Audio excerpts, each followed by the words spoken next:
जोंनि इउपिपिएल दोलोआ गोबाव समनिफ्रायनो मोनसे फोथायनाय दङमोन जे मोनसे समाव बिटिसिनि लिडारफोरखौ जोङो खौसे खालामनो हागोन होननानै आरो बेखौनो सम दाननानै दिनै बिपिएल दोलोनि मैखोम दैदेनगिरिफोर जाय दैदेनगिरिफोरा थांनाय 17 बोसोर बर' हारिखौ आरो बर'लेण्डखौ दैदेनबोबाय नाथाय हाग्रामानि दुष्कार्यनि थाखाय बिथांमोना हारि सिबिनायाव मोजाङै बाहागो लानो हाजोबाखैमोन।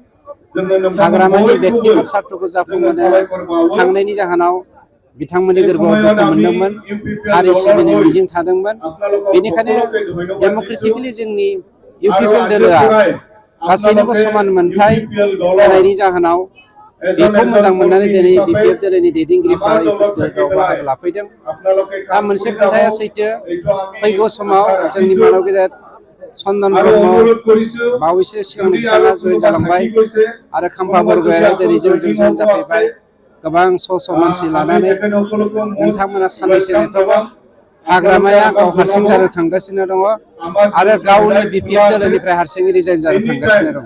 थासारिया माबायदि जिब्रै नं चिरां दुवारनि थासारि नोंथाङा जे नोंथांनि गोख्रों हाबा मावनायनि गेजेरजों बिपिएल दोलोखौ गैया खालामनो हाबाय माबायदि अनुभब मोनदों? जोंनियाथ' दहाय शिब सारा बुंलांखाबाय बेवहाय केम्पेइननि गोनांथि गैलिया।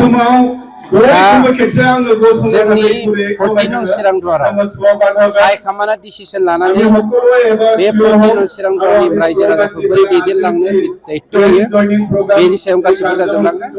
जोंहा मानब गेदेर खाम्फा बरग'यारि आरो आंजों मोजां सोमोन्दो दंलायखायो, जोंहा गुड रिलेसनशिप दंखायो। गतिके बे सम बायदि गासिबो जाजोबलांगोन।